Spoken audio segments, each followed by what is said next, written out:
Niriho neza abakunzi ba channel Carl Enjoy 250 twagarutse, welcome back.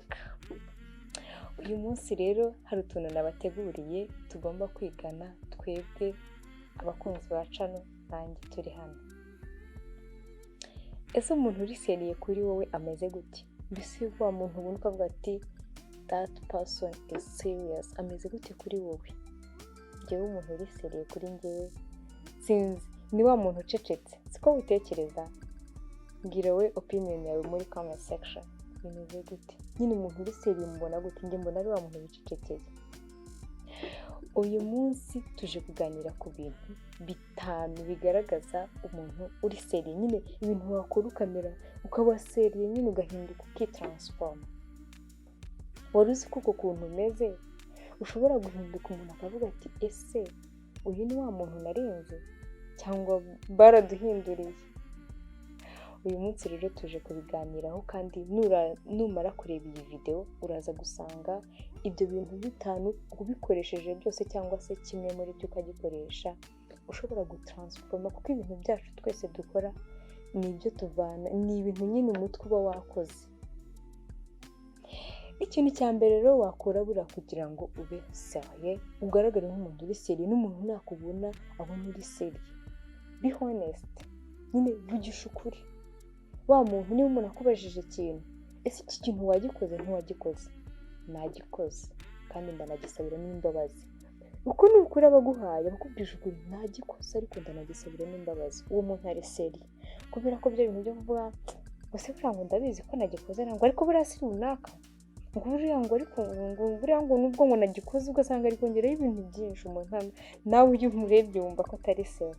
Ariko uzareba abantu benshi, umuntu uri seriye ikosa araryemera, ni ukuri nyine arakuvuga. Niba yakubonye yakubonye, niba ntabyo yakoze kandi ni uko nguko. Uzarebe kenshi niyo uwo muntu akubwira ati iki kintu sinagikoze, kubera ko usanzwe umuzi ko iyo yagikoze acyemera, baravuga ati byanze bikunze ntacyo yakoze, uwo muntu aba ari seriye.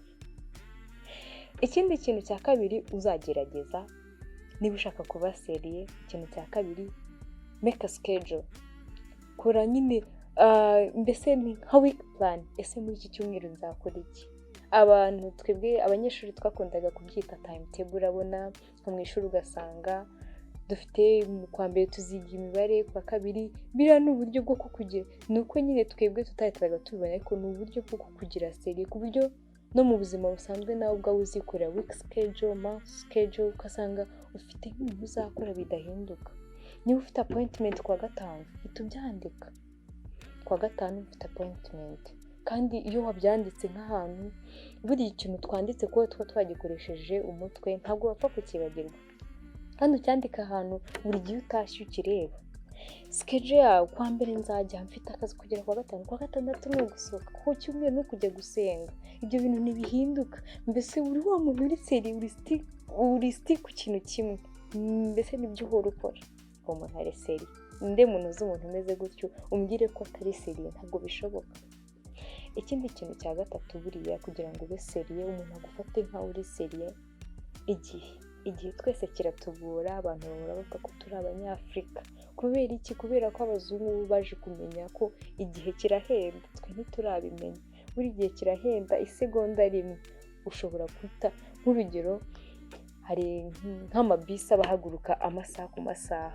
Tuvuge nk'urugero wakatishije nka tike ya 12:45.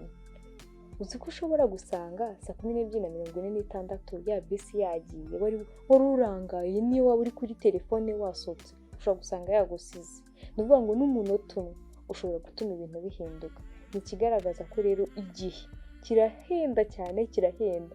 Hari abantu ku isaha cyangwa se ku munota cyangwa ku masegonda abakoreye nk'amadolari nka 200 ku segonda. Urumva ko igihe kirahenda cyane ku buryo twebwe nuko tutarabimenya, ariko buri umuntu ukoresha igihe arabizi.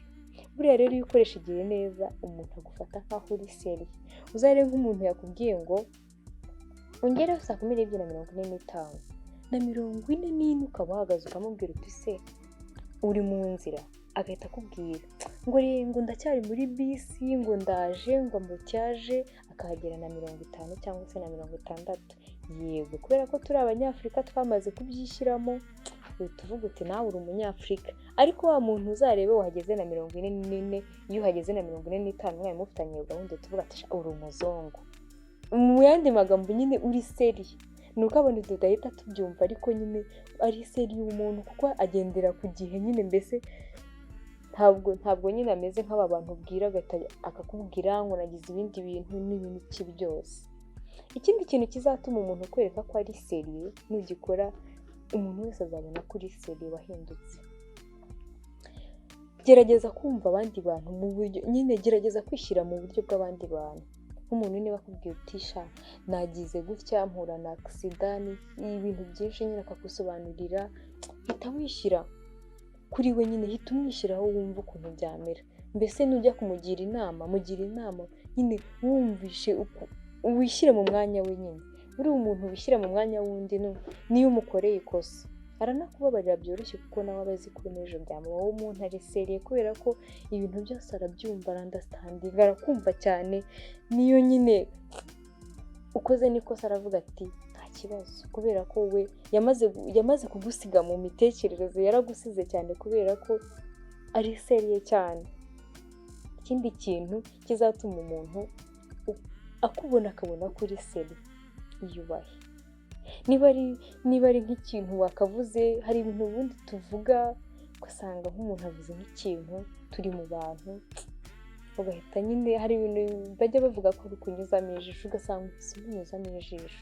Buriya ni byiza ko niba uri kumwe n'inshuti zawe gira amagambo babwira, kuko twese ntabwo dutekereza kimwe kandi nta nubwo dufata ibintu kimwe.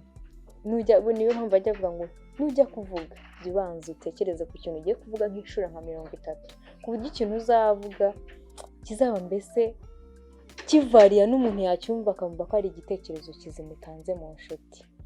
Icyo kintu rero bavuga ko twebwe abanyafurika ntabwo tujya tuba seriye, ariko dushobora kubikosora kuko ibintu byose ni mu mutwe. Imana yaturemye, cyangwa se mbese umuntu yaturemye twese dufite ubwonko kandi twese burakora.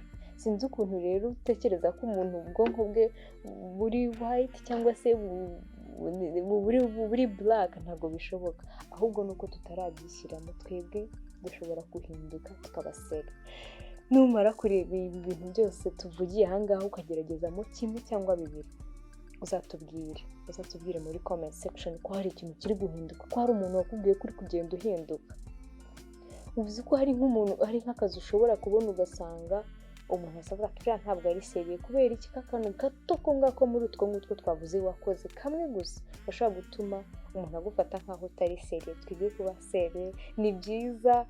Hari abantu bazavuga kuri strict, ariko ni byiza kubera ko bizagufasha ahantu henshi cyane. N'umuntu azagutinya, n'umuntu uzajya kukubwira ibintu azajya abanza ajunjora ibyo agiye kukubwira. Umuntu uri seriye nta hantu ataba. Ntabwo kuba seriye bivuze ko utari sociable, ntabwo bivuze ko utagomba kugira inshuti, urazigira. Ahubwo nabo baba bizi ko bafite inshuti iri seriye bashobora kubwira ikintu. Mwakoze kunkurikirana, ni Karen Joy. Mukomeze kunkurikirana no mu bindi biganiro byanjye bica kuri channel. Mukomeze gukora subscribe. Niba wakunze kandi iyi video, please like and share this video to your friends, kuko ishobora gusanga hari igihe yamufasha rwose ku rwego rukomeye. Wowe ushobora kudahita ubyumva, ariko wihereje mugenzi wawe yamufasha cyane. Mukomeze kunkurikira ku mbuga nkoranyambaga, nkoresha Karen Joy 250. Mwakoze. Bye.